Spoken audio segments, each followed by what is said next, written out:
بسم اللہ الرحمن الرحیم۔ شروع کرتا ہوں رب ذوالجلال کے نام سے جو دلوں کے رازوں کو خوب جانتا ہے۔ تمام دیکھنے اور سننے والے دوستوں اور بھائیوں کو السلام علیکم ورحمۃ اللہ وبرکاتہ۔ امید ہے کہ سب دوست احباب خیریت سے ہوں گے۔ آج کا موضوع شروع کرنے سے پہلے میں آپ سے ایک چھوٹی سی گزارش کروں گا کہ اگر آپ نے ابھی تک چینل کو سبسکرائب نہیں کیا ہے تو سب سے پہلے چینل کو سبسکرائب کر لیں۔ شکریہ۔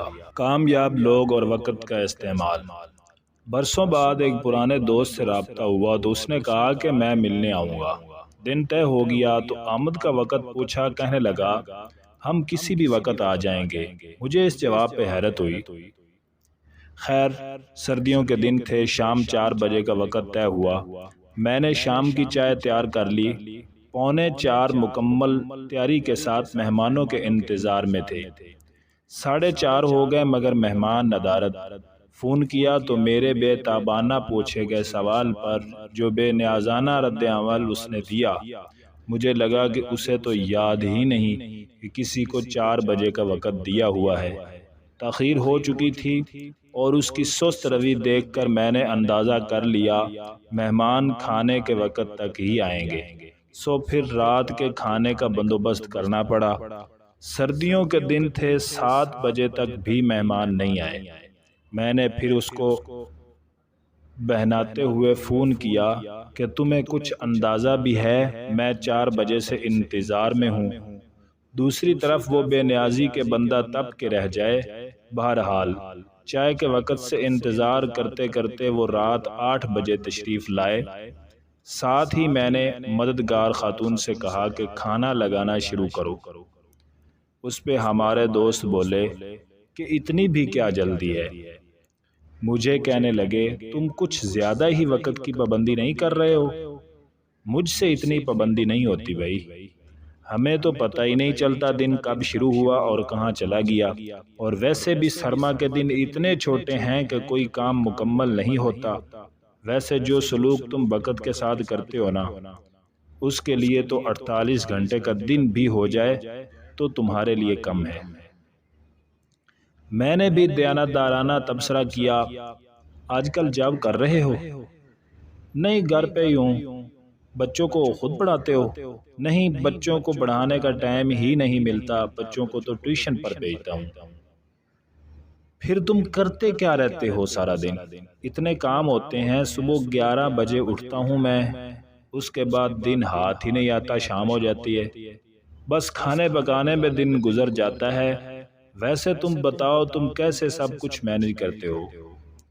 تو اس پہ کئی شوق بھی پالے ہوئے ہیں، لکھنا پڑھنا، آرٹ اینڈ کرافٹ، پینٹنگ، یہ سب کیسے کرتے ہو؟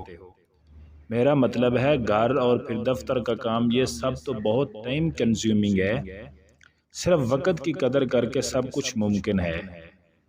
پھر وہ اپنی روٹین بتانے لگا، یار آج کل تو ویسے ہی لاک ڈاؤن کا زمانہ ہے، ہماری روٹین ختم ہو گئی ہے، بچوں نے سکول نہیں جانا ہوتا تو رات دیر تک جاگتے رہتے ہیں، پھر صبح دیر سے اٹھتے ہیں، ناشتہ 11 بجے تک ہوتا ہے۔ لاک ڈاؤن کا تمہاری روٹین پر فرق نہیں پڑا؟ اس نے سوال کیا مجھ سے۔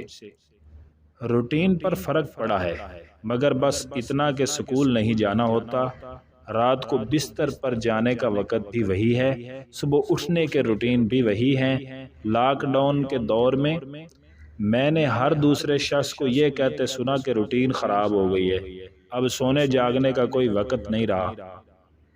سوال یہ ہے کہ اپنے وقت کو بہتر استعمال کرنے کے ذمہ دار ہم خود ہیں۔ وقت کے انمول ہونے کا احساس جب ہمارے اندر سے بیدار ہو تو ہم اس کی قدر کریں گے۔ خیر سے ہم پاکستانی وقت کا قتل عام کرنے میں اپنا ثانی نہیں رکھتے، پھر اس کے بعد کہتے ہیں کہ ہمیں وقت نہیں ملا کہ فلاں کام کرتے۔ ہم میں سے ہر کوئی وقت کی کمی کا رونا تو ہوتا ہے، لیکن ہم میں سے کوئی بھی یہ الزام اپنے سر لینے کو تیار نہیں کہ وقت کی تجوری کا انمول خزانہ ہم خود اپنے ہاتھوں سے بے عملی کی راہوں میں لوٹاتے ہیں۔ وقت ایک ایسا قیمتی خزانہ ہے کہ جس کی پائی پائی ہمیں سوچ کر خرچ کرنی چاہیے۔ اس تجوری سے خرچ کی گئی کوئی ایک پائی بھی دوبارہ واپس نہیں ملتی، ہم یہ کہتے ہیں نہ کہ زندگی اللہ کی نعمت ہے اور زندگی بہت قیمتی ہے، تو یہ زندگی اور ہے کیا؟ اللہ کے بندو، یہی وقت جو ہمارے، میرے، تمہارے ہاتھ میں ہے، یہی تو زندگی ہے۔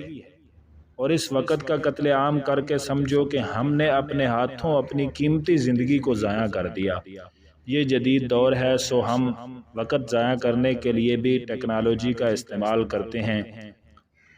سوشل میڈیا پر بانت بانت کی دکانیں کھلی ہیں اور ہم بازار سے گزرا ہوں، خریدار نہیں ہوں کی صورت بنے ان سجی سجائی دکانوں کی ونڈو شاپنگ میں اپنا قیمتی وقت کھپاتے چلے جاتے ہیں۔ ہم میں سے ہر شخص کامیاب ہونا چاہتا ہے، یہ جانے بغیر کہ کامیاب ہونے کے لیے ضروری ہے کہ وقت کے ہر لمحے سے اپنے لیے فائدہ کشید کریں۔ دنیا کے کامیاب ترین افراد اپنے وقت کو فکر انگیزی سے استعمال کرتے ہیں۔ کامیاب افراد کی 10 عادات کا خلاصہ یہ ہے۔ دوستو، اگر ویڈیو پسند آئی ہے تو اس کو لائک، شیئر اور کمنٹ ضرور کریں۔ اگر چینل کو ابھی تک سبسکرائب نہیں